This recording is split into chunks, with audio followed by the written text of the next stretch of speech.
This should be fun. So in devstream 163, they kind of started where I am not going to, because where I want to start would be the new frame, the 50th frame, originally called Hoplite. Kind of looks like an Excalibur, but with a spear, more Spartan type, at least from the concept art, which was quite funny because some of this concept art has dates in the bottom corner, and one of them just happens to be dated July 20th, 2021. So it's not like this is a new idea they've had. This has been over a year. I want to say in the works, but that's just when they kind of concept it. There's a really, I'm going to put nice looking anime. I'm going to show a little bit. The link will be in the description below. But after the huge issue I had with Mashed, I ain't touching this one. The spear isn't, well, the javelin isn't just an ability, however. There is also a weapon, a primary weapon too. The Aphentis had 100 total damage, 26% crit, 24% status, being 60% puncture. Sorry. Well, technically that is still true, but because it's 100 total damage. 60 puncture damage, 20 slash, 20 impact. It's going to be a kind of a javelin based primary, which means possibly shooting it and throwing it. Interested to see how this thing works, but when I saw this I thought, oh, that means the big spear that they've been showing off the whole time is a weapon, a signature weapon, not an actual ability. The weird one came when we started to actually be able to see the frame, however, because one of the first things I noticed was the fact that it, well, yeah, the new frame had 11% tow resistance. That was straight up just, why has it got 11% tow resistance? Tow resistance, of course, being the damage that the sentient do to you. But when they actually jumped into game with Styanax, or however you want to pronounce it, the new upcoming Excalibur, what did I refer to it as earlier? Spartan style frame that did refer to something about the Greek frame, but still is going to be known as a Spartan frame. The first ability, Axios Javelin, well, this basically you throw a javelin. Kind of exalted javelin, but not really. An energy javelin at an enemy, and if that enemy hits a wall, it creates a vortex that sucks in nearby enemies, and they did demonstrate jumping up into the air and shooting this directly at the floor underneath you. If you can hit an enemy, that would work because they are hitting things and creating a vortex at your feet, which is one of the changes I did like that they mentioned to Mag. Her pull is now going to pull enemies in front of you instead of past you. That is one of those weird ones I seen and thought, why are they doing this? She doesn't really need the change. And then they demoed it and it was like, ah, that makes sense. Well, this can do a similar kind of thing, but it's not going to have the same range as pull, but it is going to suck enemies in. Second ability, ooh, Tharos Strike, or however these are actually pronounced. You basically hit them with the shield. That would be the shield that in the anime he's running around with. In the concept art, he has in his hand with the javelin. And this will, what is the best way to put this? You deal damage, you cut their armor and shields in half, and stagger the enemies. Third ability, to me, it's going to have a hell of a passive to it, shall we put it, was called Rally Point. It is a buff and any allies nearby will gain a passive energy regen. Assisted kills will gain shields. Basically, it just buffs, and hopefully they'll add more than what they mentioned, when you actually are close to the rally point, because obviously you will lay down the rally point and anybody near it will gain this, but again it's kind of hard to see this because it grants it to allies and you as well. Maybe. Hopefully it does, and hopefully they add a lot more passives to it, because passive energy regen and assist kills gaining shields, yeah, assist kills gain you shields. Hopefully it goes into overshields as well. Then it may be worth it. But his third kind of came across as very, very lackluster. Then we did get our only look at the fourth, the ultimate ability, final round. Best way to put this, Spear Rain. This is basically similar to Excalibur's fourth, but with spears. They do say it does a lot of damage, but, well, we didn't really get to see it that well. But the passive for Styanax gains crit chance depending on the shields that he has. Over shields will increase this number, so the lower the shields, the lower the crit chance, the added crit chance. The higher the shields, the better the crit chance. And over shields will increase it beyond its max capability, basically. If it goes into the purple shields, it will continue to go up. So the more shields you can give him, the more crit chance he will have. And to be honest, the looks of him aren't bad. The alternate helmets, I really kind of want to say questionable, but we'll have to see in game. And you can get these, well, I'll mention that towards the end, because obviously they did go on to VeilBreaker, which sees Cal return. He will be coming with his own syndicate, Cal's Garrison. And, well, the kicker is to this whole add-on, you're going to have to have done the new war first. But they are adding Archon hunts and Archon shards, which we will get into in a second. But there is heavy spoilers to this, and at the same time, how can we do this, considering the only Archon shards in existence, according to the new war, were given to somebody? And all I'm going to say without spoilers is, I'm guessing she won't be happy with this. But at the same time, the Archon shard system does actually look like it's going to make frames a heck of a lot stronger. There is, of course, a new quest. It's a mini quest, and they did show a little bit of you on Cal, because you will be playing as Cal, on board a sentient ship, rescuing his brothers. After all, that is one of his main things. And then, after the quest, he's going to appear in the Drifters camp. Of all the places they could have put him, there is a giant open world area. Iron Wake? Anyone on Earth? They could have put him in there. No, the Drifters camp. Bye-bye, Orbiter. Nobody who has completed the new war will be using you anymore. They are now forcing you to use the Drifters camp because obviously not many people use it. I have avoided it. It is a giant spoiler. So now I can't do that anymore. Wonderful.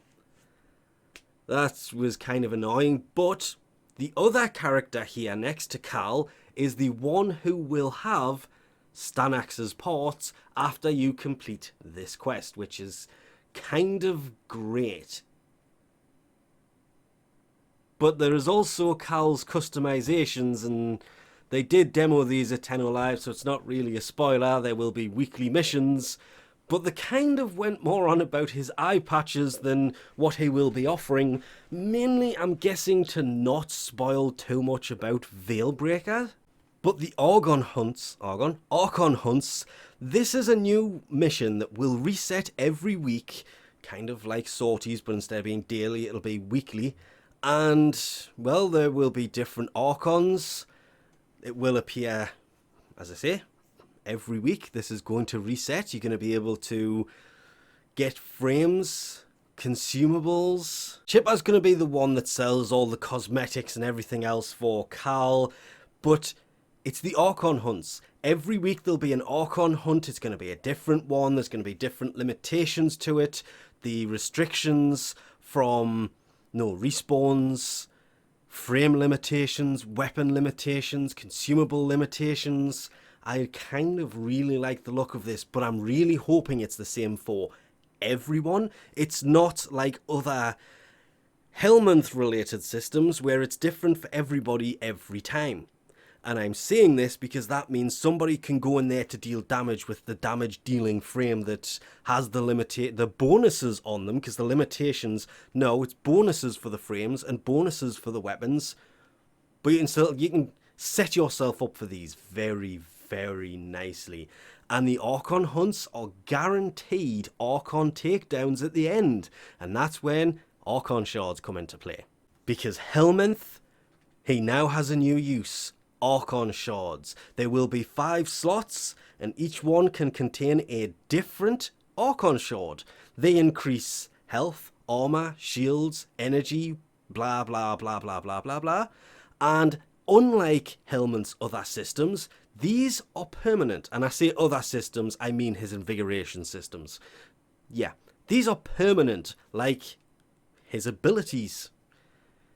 Yeah, I like that really a lot, putting these shards on. More importantly, you can take them back off, and they use the same example that I would have used for this anyway.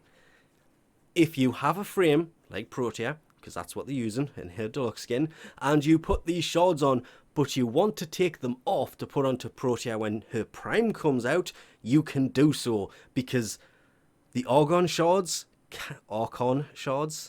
can be put into a frame and taken out of a frame. The red shards will be offensive for dealing damage, obviously. Yellow will be utility. Don't know, they only really kind of had one of those. And blue will be defensive for increasing armor, health, shields, all that goodness. It's a bit of a shame we couldn't actually get to see what the yellow ones do. They didn't actually have any. That whole system, they had 2 blues and a red. They really should have had a yellow one there to demonstrate that one, but fine, cannot fault them for this. It is the dev build after all, and I saw most of this, and honestly, VeilBreaker is going to be a quest. It is going to be a quest that explains Cal's story, introduces a bunch of new Archon related content that is adding a new mission to do every week to get a hold of the Archon shards, which I also really liked, because the Archon shard systems means extra buffs to frames. And they did mention the fact that these are stackable. So 255 health, stackable 5 times. Well, 4's 1,000 health. Same with shield capacity. Energy max is 75 times 5. Armor, same thing. You can literally add 1,225 armor, shield capacity, or health to any frame by just putting one of these in all 5 slots. There is health regen over time. To be fair, depending on the frame, there is a few frames that are going to gain a lot from this just by putting the health ones in there, which are the blue ones. And to be fair, I was really hoping they were going to say blue's common, yellow's uncommon, red is rare. They did go into detail about naming them and the effects of them, and yeah, we'll have to find out more on that when it actually comes out, because everything in here is subject to change, and them saying these people drop this and this drops this. It's one weekly mission, like the sortie. So saying the red one is only dropped by one person, that means you have to cross your fingers and hope that person comes so you can get a hold of a red shard. If you want 5 red shards, it could take you ages to get them, because it's all down to what Digital Extreme do mission wise to what shards can drop that week. It also means you can only get 1 shard a week. 1 Archon, 1 Archon shard. Because the Archon Hunt mission, at the bottom you can see Archon Hunt Showdown. I'm really hoping these levels are also because she forgot to take it off Steel Path. Because Steel Path, you can now open relics on Steel Path, and they will be Steel Path level missions, because I really don't fancy taking on Archons at level 150. They are going to be insanely hard to take down. You can solo these.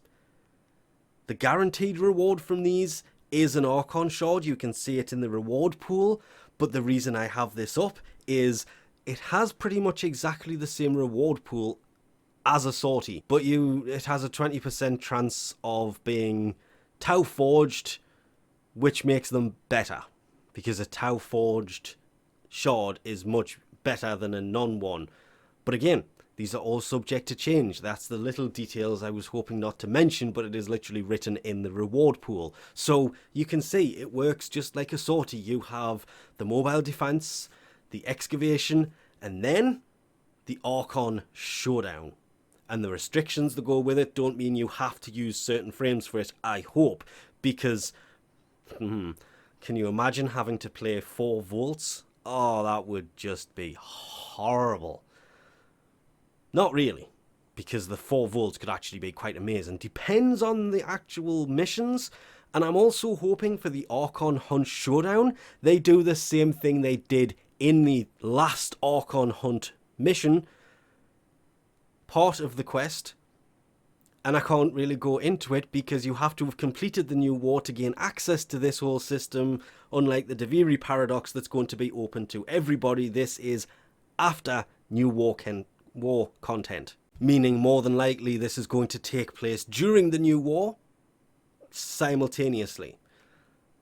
But more important than any of this, the Styanax Warframe, the 50th Warframe, will be given away for free if you log into Warframe for the first 2 weeks that VeilBreaker has launched. So 2 weeks after it's launched, Styanax is a free frame. He will be available from Clicker, whatever that person was called, because I've forgotten the name of them again. Really, I should have wrote that name down, but I've forgotten it again. So, moving on. You will still be able to get them in-game after completing the quest. You can buy them from that person standing next to Carl, or, well, you just log in for any time for the first 2 weeks after VeilBreaker launches. You will be able to get the Styanax frame for free. When, you may ask? Well, before I mention that, how about this quick little teaser of the Grenier landing craft? Wish they had have mentioned how we get a hold of that. If they did, I missed it. But I won't make you wait any longer. VeilBreaker will be launching this September. Yes, when they turned around and said VeilBreaker will hopefully be before the Deviri Paradox, hopefully this year, my God, they've actually listened to people for once. VeilBreaker is not going to be an October or November release with the Deviri Paradox coming probably sometime next winter. This is Digital Extreme, if that was a possibility. Nope, VeilBreaker is in fact not just coming soon. It is coming in September. It's coming next month. Let's all just take one quick second to have a look at the date and realise that August is over on Wednesday. That means VeilBreaker is about 4 weeks away from now. Oh, that's great. I'm saying that sarcastically for other reasons I'm not willing to get into at the minute, but remember, when VeilBreaker launches this September, if you log in for at any time, just once, during the first 2 weeks, Styanax, the 50th Warframe, free. And with that, this is probably way longer than I was hoping it was going to be, so we'll leave this off here for now. Thanks for watching, and I'll catch you next time.